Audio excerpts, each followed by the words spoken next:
Hello guys, good morning. कैसे हैं guys आप लोग? मुझे आशा है कि आप लोग बहुत ही अच्छा और बहुत ही बढ़िया है। और कैसी चल रही है पढ़ाई लिखाई और 2023 के एग्जाम के लिए आप लोग तैयार हैं ना? बहुत बढ़िया से बढ़िया तैयारी कीजिए और 2023 में बहुत अच्छा नंबर लाना है, बहुत ही अच्छा।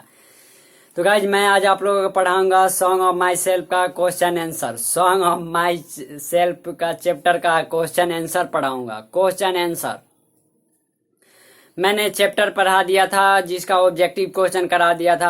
अब आ गई है बारी क्वेश्चन आंसर का, सॉन्ग ऑफ माई सेल्फ का, जो वाल्ट व्हाइटमैन के द्वारा रचित है, जो उनका खुद से गाया हुआ गीत है। चलिए गाइस चलते हैं क्वेश्चन की ओर। तो फर्स्ट नंबर क्वेश्चन है, who is a speaker in this poem? इस कविता में वक्ता कौन है? स्पीकर का मतलब कवि भी या वक्ता भी कह सकते हैं। तो इस कविता में वक्ता कौन है? The speaker in this poem is Walt Whitman. इस कविता में वक्ता वाल्ट व्हाइटमैन है। Next number question, how old is he? वह कितने साल के हैं? How old is he? वह कितने साल का है? तब बच्चा के मन में क्वेश्चन आएगा, ये तो बच्चा जान रहा है कि हाँ सॉन्ग ऑफ माई सेल्फ का क्वेश्चन है। तो ऐसे क्वेश्चन में दे दिए हाउ ओल्ड इज ही, मतलब ऐसा चाहे सॉन्ग ऑफ माई सेल्फ का मतलब उसमें लिख देगा कि सॉन्ग ऑफ माई सेल्फ का चैप्टर का ये क्वेश्चन है। तो ऐसे कर देगा तो अथी है। तो पूछ रहा है कि मतलब सॉन्ग ऑफ माई सेल्फ में जो कवि हैं वाल्ट व्हाइटमैन कितने साल का है। तो मैंने ऑब्जेक्टिव क्वेश्चन कराया था, उसमें बताया हुआ था, अभी भी बता रहा हूं। तो ही इज 37 ईयर्स ओल्ड। वह मात्र 37 साल के हैं, 37 साल के। Why does the speaker use it twice? इस कविता में वक्ता आपको क्यों प्रयोग करता है? इस कविता में वक्ता आपको क्यों प्रयोग करता है? Why does the speaker use it twice? इस कविता में वक्ता आपको क्यों प्रयोग करता है? In this poem, the speaker uses you twice. In this poem, the speaker uses twice to emphasize the blood in all human beings, which is similar. Guys, question में ही आंसर छिपा रहता है, क्वेश्चन में ही आंसर छिपा रहता है।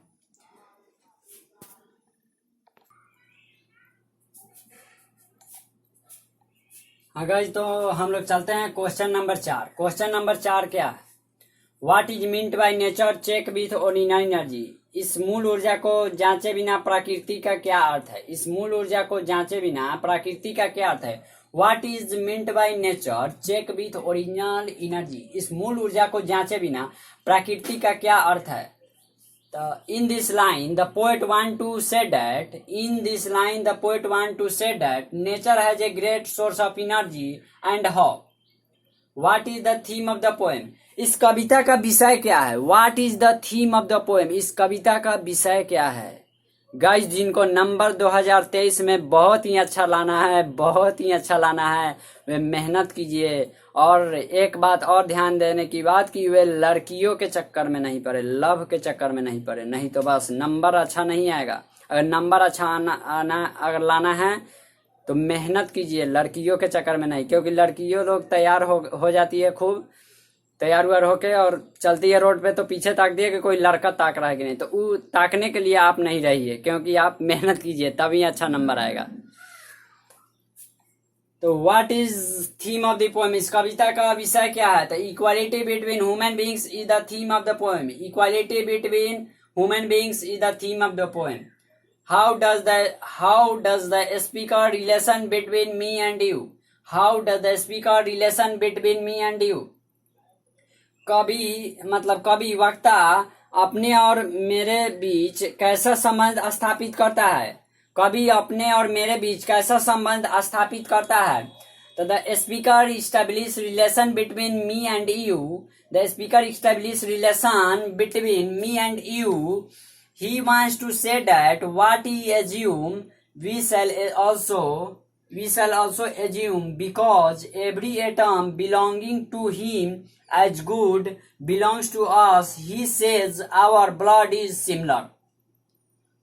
फिर से 6 number question, how does the speaker relation between me and you? कवि मेरे और अपने बीच कैसा संबंध स्थापित करता है? तो the speaker establish relation between me and you. he wants to say that what he assume we shall also assume, because every atom belonging to him as good belongs to us. He says our blood is similar.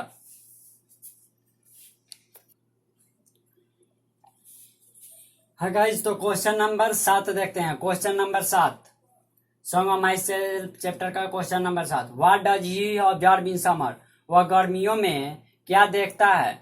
वह गर्मियों में क्या देखता है? What does he observe in summer? वह गर्मियों में क्या देखता है, मतलब कभी गर्मी के दिन में क्या देखता है?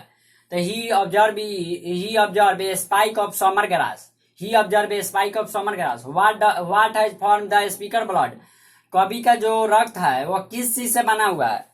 मतलब ये क्वेश्चन कह रहा है कि कवि का जो रक्त है मतलब ब्लड है वह किस चीज से बना हुआ है? मतलब वक्ता चाहे कवि का, ये स्पीकर मतलब तो वही हुआ। वक्ता इंग्लिश हिंदी हुआ और स्पीकर मतलब इंग्लिश हुआ, चाहे कवि भी कहिए। तो मतलब किस चीज से मतलब उनका ब्लड बना हुआ है, ये क्वेश्चन पूछ रहा है। तो the speaker blood has form the soil and the air of his birth place. The speaker blood has form the soil and the air of his birth place. What does he have to do? वह क्या करने की आशा करता है? कवि जो है क्या करने की आशा कर रहा है कविता में, मतलब कवि वाल्ट वाइटमैन जो है क्या करने की आशा कर रहे हैं, ये क्वेश्चन पूछ रहा है। He have to do the work he wants to, say that the work must he continue till death. हाँ गाइस, तो चलते हैं क्वेश्चन नंबर 10। तो what does he want to do with kids?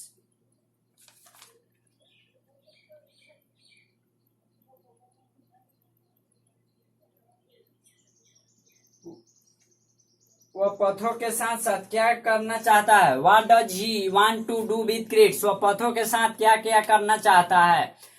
तो he want to now the system of thought. He want to now the system of thought with kids in absence. What does he want to do with kids? वह पथों के साथ क्या करना चाहता था? He want to now the system of thought with kids in absence. मोहब्बत करने वाले यारों, मोहब्बत करने वाले स्टूडेंट, जरा सी ध्यान दे दो इधर। किताबों पर ध्यान दोगे तो जिंदगी बन जाएगी, और लड़कियों पर ध्यान दोगे तो जिंदगी बिगड़ जाएगी। तो इसलिए पढ़िए, तितलियों पर ध्यान मत दीजिए। अब क्वेश्चन नंबर 11 है, last question number. What does he want to speak about? वह किस बारे में बात करना चाहता है? कवि जो वाल्ट वाइटमैन है वह किस बारे में बात करना चाहते हैं, क्वेश्चन ये पूछ रहा है। तो he want to harbour for good और bad. He want to harbour for good और bad, and he wants to speak at every hazard. तो गाइस, आपका सॉन्ग ऑफ माई सेल्फ का क्वेश्चन आंसर समाप्त हुआ। लाइक, सब्सक्राइब, कमेंट करना ना भूले, और फिर मिलते हैं अगले वीडियो में।